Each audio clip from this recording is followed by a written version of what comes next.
Good morning mga ka-sisters! Andito nga pala ako nag-aabang sa tabing dagat malapit sa mga mangrove na yan at hinihintay ko na sumampa yung motor ng Fishing Brothers. Sila Ambet, Eric at saka si Aldo pala ang naglabay at ayan, inaabangan ko kung may huli sila, kung anong nahuhuli nila at syempre naman para makaulam ako mga ka-sisters ay syempre sambo-sambo muna tayo para syempre may ulam dahil napakalakas ang hangin dito at dagat, hindi ko kayang magpalaot mga ka-sisters. Syempre ang Fishing Brother lang ang makapag-provide ng ulam namin. So 2 box pala ang nakuha ng Fishing Brothers at hindi ko pa alam kung ilang kilo yan at no choice na itong dalawa.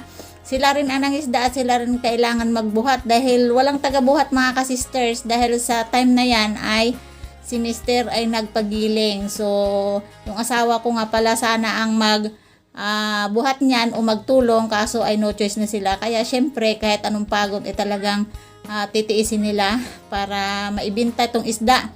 Ayan, pinapakilo na yung mga isda mga ka-sisters at puro tulingan ang nahuli. So, may nagkuha din na pailan-ilan at yung iba naman na karamihan ay pinakyaw na.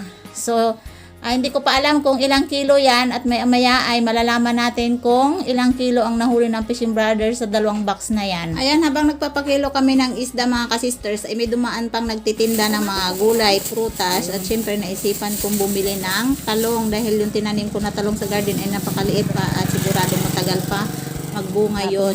At dito muna ako sa bili-bili muna. Ayan. Tapos pagka umaga niyan saka ko iluluto. 50 kilos times 110. Alam na. Mga ka-sisters, ito yung isda na binahagi ko sa Fishing Brothers. So ngayon, yiluhan ko muna kasi nga ay gabi dito sa amin at bukas ko na ito lulutuin. Freezer. Sa ref na walang laman. Kasi kabubukas lang ng ref namin. Hindi ko kasi ito binubuksan na wala akong ilalagay. So, nagyelo ako para may mabaon ang Fishing Brothers ng yelo. Kaya ngayon ko lang binuksan. Tamang-tama naman nagkahuli sila. Ayan. Dito ko lang ilagay yan sa chiller. Magalamig na yan. So, see you tomorrow!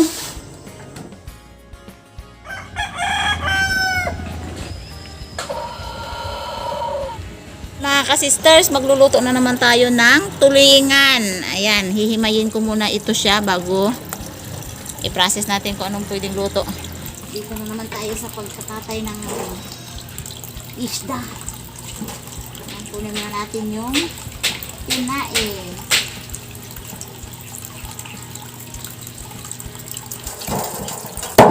Ba? Pinig sa kapitbahay. Maingay yung ating katayan. Hindi na kasi ako makahanap pa ng may manipis, may makapal. Walang problema yan. Importante, maluto siya ng masarap.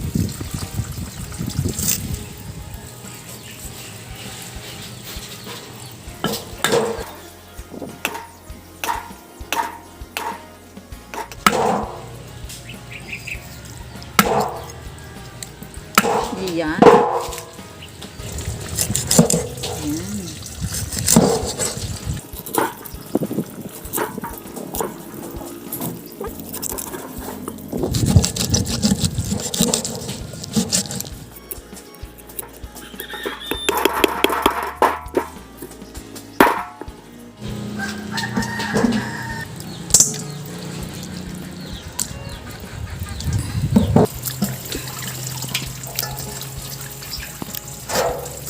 Tatansa.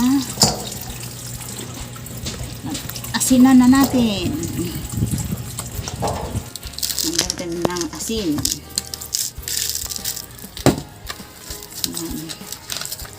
Rock salt.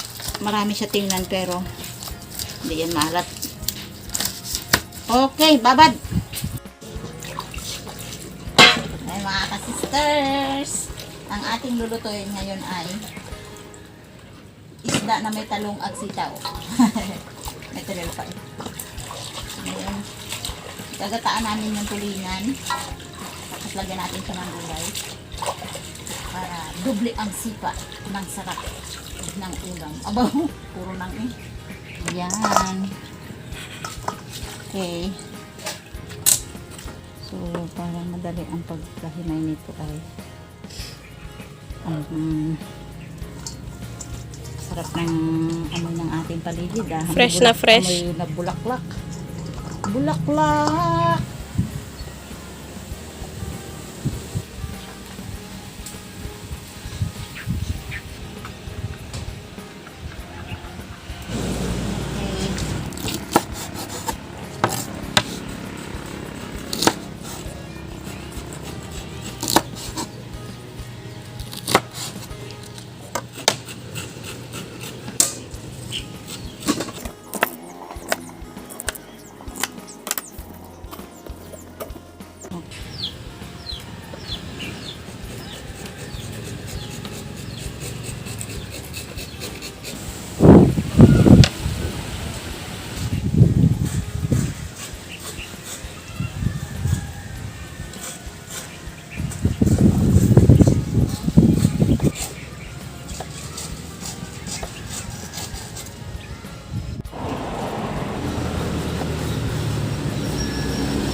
Ba?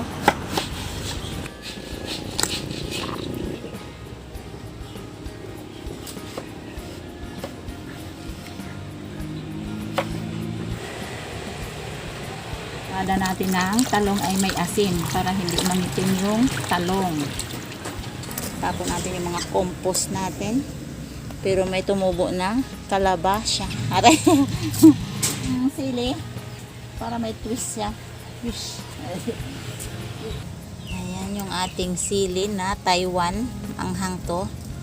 Kaya konti lang ating kunin. Tanggal. Yun. Ay, nahulog pa. Diba ang ganda, no? Pag may tanim ka. Ora-orada, makakuha ka kaagad. Uy, ang ganda ng bulaklak ng aking Rosel. Ay, alam ko na ngayon ang pangalan niya, no? Si Rosel. Si Rosalie. Hawakan muna natin. Sukat ba to? Ay, buka. Ikaw ako. Ano ko kuskusin kita eh? Hindi na. Alam mo naman ako. Ayaw ko. Iba ang meaning mo. Sabi ko, ikaw magkuskus. Hindi nga ako ang kuskusin mo.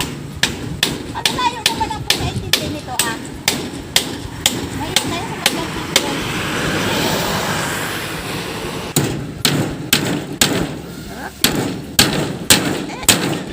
Ah! Kumisik pa! Puro kasi kalukuhan ng ginagawa mo sa akin. Oo, oo. Ay, kalayo na ka. Hindi makasintulog. Nalala! Galing ko talaga? Galing mo, ang galing pa talaga yan?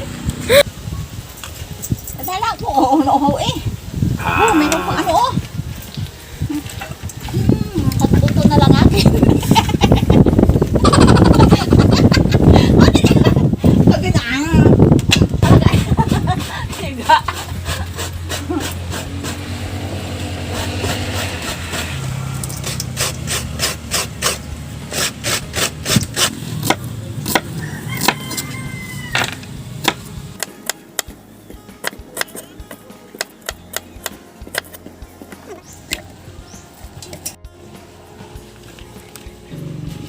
Mga ka-sisters, yung isda ay papaksilin ko muna. So, ito yung ating ubusin na natin lahat ng paksil para isang linggong ulaman na. Init-initin lang. Ito na yun. Yung ating papaksilin. Okay, mga ingredients. Yan, may luya. Tapos sili at bawang.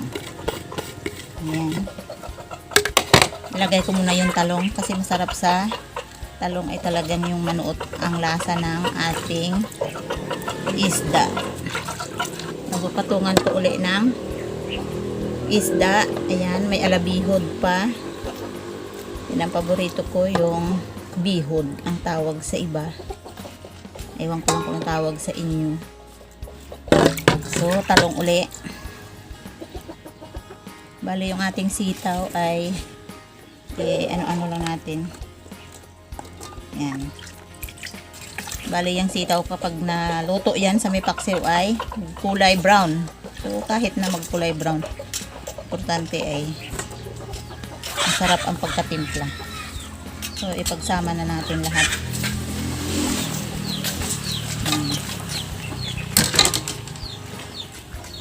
Siyempre, marami na tayong asin na nilagay, ay suka na ang ilalagay natin. Yan. Minimize lang ako sa suka.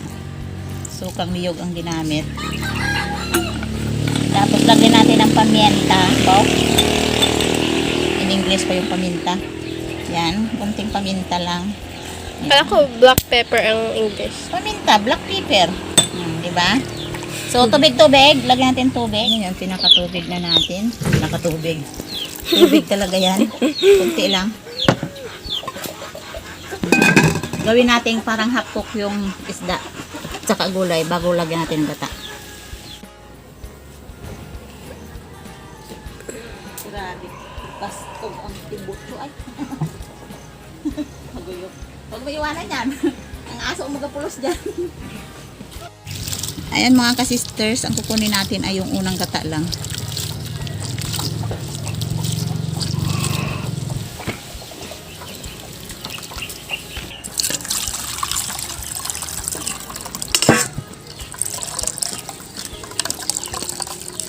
Okay. Ayan. Medyo half cook pa lang yung ating gulay. So, ilagay natin ang unang gata at huling gata. Hindi. Unang gata. Unang gata lang. Kasi pakrima na lang to sa ating isda. Okay. Kunting kulo-kulo lang yan mga ka-sisters. At ito ay timplado na. Pwede na nating lantakan to mga ka-sisters. Wow, lanta ka. Okay. Ayan, lutong lahat na. Lutong lahat. Ayan, pwede na natin yung kainin.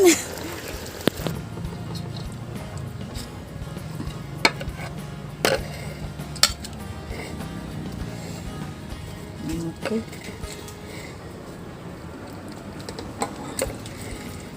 Nakataas gid ang ano, ang tawag yan, ang luya. Diba? Masarap yan. Gusto ko tong bihod. Ano pa?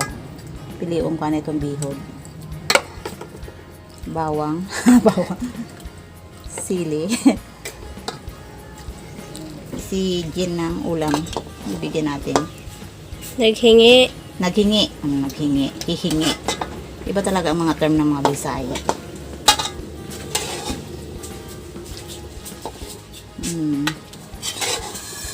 Bakit parang wala namang isda? Ayaw magpahuli yung isda ah. Wala kayong gulay, Angel, hay? Hindi kayo naggulay? Dito ko magalagay. Awa ka, baka maula ha? May kanin kayo? O, sige, go. Sisters, ito na yung ulam namin. Ginataang tulingan na may halong sitaw at talong. At papaya naman ang aming pinaka-dessert. Napakasarap. Okay mga ka-sisters, kakain na kami. Ayan. Si Eno mag-pray. Pray kaya. Lord, maraming salamat po sa pagkain sarapan namin. Amen. Ba? Very short. Kain na naman tayo. Sabi ng siyensya ay unahin daw ang dessert. Ako. Unahin daw ang Kanin. prutas. Hindi kayo nag-ahang to? Hindi. Hindi ko naman winasak yung ano, yung... Winasak talaga, grabe ah. Hindi ko naman dinurog yung sili. Dessert muna ako. Para unang mag-digest to sa katawan ko. Sarap talaga ng papaya. Kasing tamis ko talaga. Baba. Baba. Trisados papa mo aya. Tamis ah. Yan tuya saya oh. Ranillo.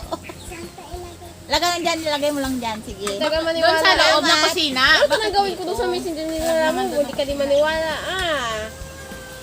Hindi, kasi kahit si Tito Ed, nagsasabi talagang matalino kapag dating sa cellphone. Wala akong alam sa mga pindot-pindot. Kaya ko ibalik yun, pero hindi, ano naman talagang gawin ko doon sa yung gano'n na yun. Malay ko kaya, kasi hindi ko naman hawak yung utak mo. Kasagot? Nag-aaral ng kape. Hindi totoo naman yun. Hapok. Ang sitaw, masarap. Pula na kayo. May bagyo. Ay! May pampalasa yun ah.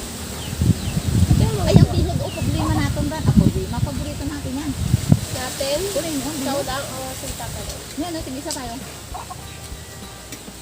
Nakatamis ng papaya. Ayan, shout out kay Ma'am Maria Fe. Yun. Doon sa suggestion doon talaga. Doon sa question ba yun? Sa comment. Na nag-comment siya sa akin na yung hinugasan daw ng isda. Yun, doon pag-unawa ko yata. Ano daw? Kailangan daw ay mas maganda daw yun gawing fertilizer. Lagyan daw ng sugar, brown sugar, tapos i-ferment siya in 2 and 3 weeks. Pakaganda daw. Hindi ako kaya pa may sugar Yung asukal, pangkape pa. Pangkapi pa yun. Nakita Pandilig ko sa si Mama tanim. kanina, Kasi may hilit na asukal. tayo, di ba, sa tanim. May So, nag-comment siya na ganun yung kanyang ginagawa. Kaya i-try daw natin. Nakita ko may hawak ang kape kanina. Kape. Daw dami namin dating kanina. After 10 minutes, kakain ako ng kanin. 40 minutes lagi. Tagal nun ah. Sabi na anak kanina parang hindi daw kakain pero maubos na yung kanin. Maglilis ka pa kayo? Maglilis ka pa?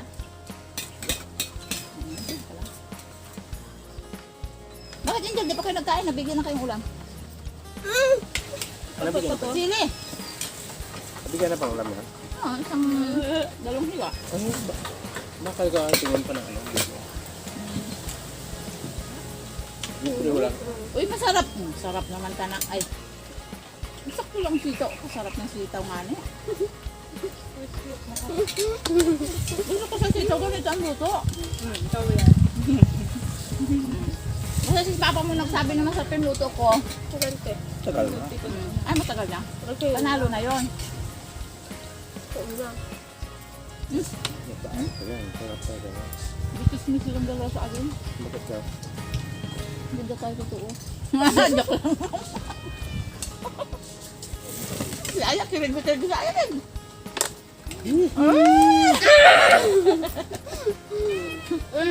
Ha?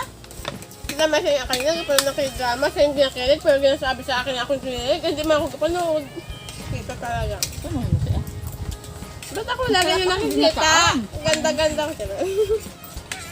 Kumakanin na. Uy, nagpapadami siya ng kain. Mauubos lang kanin. Kukuhain naman siya. Masarap mahana. Isang templahan lang to. Hindi na ako naglagay ng pam. Ng labang asin. Ano yan? Bakit ako pa nagtanim ng labog? At simpleng tanim lang, gatubo agad. Tingnan mo yung labog din, oh. Alam mo, Unahan. Tubo lagi. Yung may tinalim ako dun sa mga patok-pato ah. Yung iswem, tiga mo lang. Abo, tampo agad ako pagkakita ko yun. Baliktad! Buhay, buhay. Buhay, hindi. Proud mo siya na nagtanim sa baso. Pero yung tinitigan ko siya, bakit yung dahon na ito ilalim? Aroy! Baliktad. E di, ginupit ko ulit. Tapos inayos na. E di ngayon, nagdahon na siya. May nilang nalaman, dapat binidyohan ko sana yun. Kita niya sana yun. First time nagtanim siya ng baliktad Aya. Nalabog. Dalawa isa man, dalawa isa tama. Ang bunga pa ilalim. Oo, ang bunga pa ilalim. Tawa din ako ay. Buti nakahabol pa pag bunga ko din. Pag ano uli. Bago ano pa lang yun. Pala eh. Bagong na ba? Bagong na ba? Ang iba, ang dalawang paso dyan, nakabuking doon sa kapitbahay kasi hindi daw sila matubuan eh. Buhatin na nila yan pag nagdahon na. Buhay yan. Nagdaan na. Hindi sila, nakailang tanim na sila. Sila? Hindi nga sila nabubuhayan. Kaya ako nagtanim, para buhatin na lang nila. Kaya, pakiabot na ano, konti. Baka kami ko, papa mo. Ubus yung ating kanin ah. Masarap yung Luto ni ka Ako sister pa. ah. Yabang ay. Gusto ko yung bawang. Yan. Sarap ng ginataan mo ah. Sabi nga nga na, ayaw daw siya magkain. Pero nakadalawa na siya nakain. Nakadalawang bulos na. Lalo na pag may sili-silian ka na. No. Dami. Taiwan na, protektahan yan.